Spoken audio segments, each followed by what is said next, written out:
我嗰晚係有呼召，但我冇行出去，因為我未放得低我自己心入邊嗰份執着，嗰份即係啱啱講我揀會計，我追隨咗半生嘅嘢，係咪大佬？即係你要我2個禮拜嗰陣時，我覺得神要我2個禮拜之後放低晒所有嘢俾你，然之後你要第3日啫喎，你就我放低俾你啊？有啲難咯。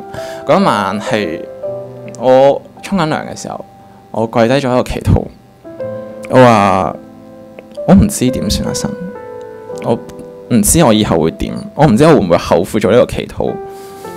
我要喺呢一刻決定我未來30年嘅人生，仲要放低我一直以嚟嘅執着，我仲要將我追隨咗大半生嘅嘢，神要我咁樣就放低俾你。但係嗰一刻我就講，神啊，如果你想我放低嘅話，我就交俾你咯。然之後嗰一晚我哋唱咗首歌叫做《求主給這世代看見異象》啦。咁佢有個歌詞係能在這荒土中心作戰，全是你恩典。唱到荒土嘅時候，我唔知點解我成個腦海入邊係一幅日本嘅地圖，係眼淚係唔受控咁樣落嚟咯。然之後最後呼召嘅時候，我好難得地我冇望其他人，我就行咗出去。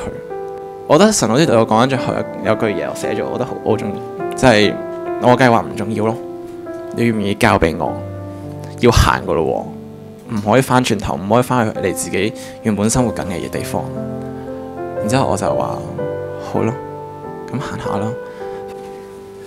感謝主啊！即係我哋教會當中有年輕人去短宣，而又有體會，特別佢體會到上帝砌佢啊嘛，係咪？係啊，上帝咧唔會砌人生豬肉嘅。上帝咧只係咧砌人咧，讓自己成個人去粉碎去跟隨佢嘅啫。上帝想你嘅咧係將你整個人交俾佢。我諗起一個人物，諗起聖經有一個人物約書亞，當佢步向一個未知嘅地方嘅時候咧，上帝應許咧就同佢講：你唔好驚。然之後佢講到我同你同在。然之後佢喺過去佢嘅約旦河裏面一個好經典嘅故事，係佢嘅腳踏落去嘅時候，河水係停止而分開嘅。讓我哋一同祈禱好嘛？讓我哋為我哋嘅約書亞去祈禱。七天父，我哋願意你帶領佢。主啊，我哋知道你攪擾佢嘅內心，聖靈嘅工作係意想不到。你既然選召佢，你既然係賜下感動俾佢，就讓佢能夠堅持呢份感動。主啊，喺佢進入一個未知嘅地方，主啊，佢嘅內心就如約書亞一樣，究竟佢係咪可以承擔？究竟前路係如何？主啊，喺當中裏面佢比約書亞幸福，因為聖靈已經喺佢內心工作，聖靈已經帶領佢睇到一個更廣闊嘅圖畫。但係主，我哋求你幫助，讓佢同樣享受約書亞所得到嘅福分，就係上帝話俾佢聽，佢唔使驚。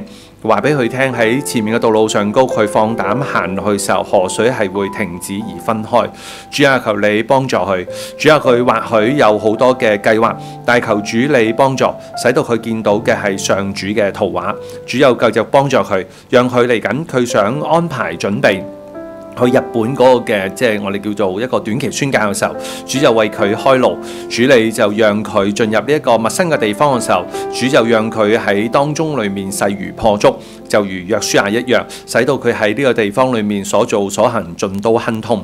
願上帝帶領幫助，唔知帶領 Peter， 我哋知道呢，我哋有唔少嘅年輕人，同樣喺短宣之後，佢哋有嗰個嘅感受，有嗰種嘅體會嘅時候，主就讓聖靈嘅工作唔好被佢哋消滅，使到佢哋能夠同樣嘅繼續喺呢個道路上高，喺佢之後我哋接續讓佢哋嘅分享上高，更加咧讓佢哋澄清自己嘅思緒，更加體會到上主帶領佢哋走向一個未知嘅國度裏面。求主親自帶領幫助，祈禱奉主耶穌基督聖名祈求，阿們。神從未應許過天色尚藍，但感恩，縱使我哋係如此嘅不配，神都應許佢會一直陪伴，與我哋同行。回到夢裏尋找那足印，神卻未應許全沒苦困，但會遇上悲，也會抱我起。神應許說全部也不離，誰會伴我行？雷雨漸就近，神定會保守我前行。心足我心，迷霧裏不再問原因，一生交託前行。